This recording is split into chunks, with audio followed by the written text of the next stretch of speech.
আপনাদের অবস্থানটা কি আপনার? মানে এখানে আপনি সাধারণ সম্পাদক হিসেবে কী কী পদক্ষেপ নিয়েছেন তার বসবাস করে?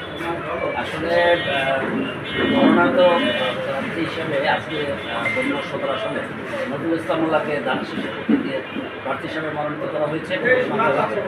এটা অনেকটাই নেতাকর্মীর কাঙ্ক্ষিত ছিল, সকলের এটা প্রত্যাশা ছিল।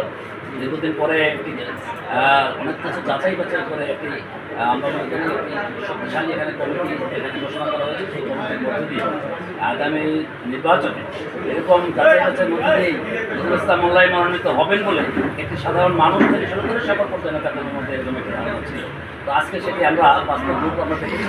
সুতরাং আমি সাধারণ সম্পাদক হিসেবে নয়, এখানে হাজার হাজার নেতাকর্মী এই খবরে সকলে উচ্ছ্বাস প্রকাশ করেছে বা আনন্দ করেছে এবং জনগণ আমরা লক্ষ্য করেছি যে তাদের মধ্যে একটি দারুণ উচ্ছ্বাস কাজ করছে। একটা বাদ ভাঙা জোয়ার আমরা লক্ষ্য করছি। এই কারণে দীর্ঘদিন পরে ফেস্টিভ্যাল পরিবেশে একটি গণতান্ত্রিক পরিবেশ নির্বাচন হবে এবং সেই নির্বাচনে বাংলাদেশের মানুষ মুখিয়ে আছে ধানের শেষে নির্বাচিত করে। সেক্ষেত্রে নজরুল ইসলাম মোল্লা যেহেতু ছোটোবেলা থেকেই জনপ্রতিনিধি হিসেবে জনগণের সাথে সম্পৃক্ত ছিল, সেই কারণে জনগণের আকাঙ্ক্ষা এবার আরেকটু বাড়তি তাদের যে প্রত্যাশা সেটি অনেক উচ্ছ্বাসের মাধ্যমে তারা প্রকাশ করেছে। সেই কারণে আমরা মনে করি ধরুন মানুষ ঐক্যবদ্ধ হয়েছে, নেতাকর্মী সকল পর্যায়ে নেতাকর্মী ঐক্যবদ্ধ হয়েছে।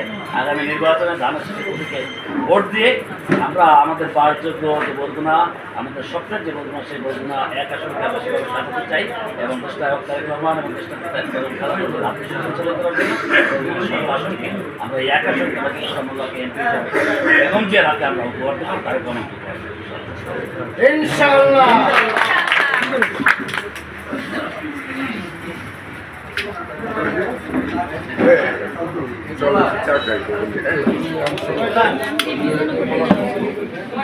তোমার ধন্যবাদ।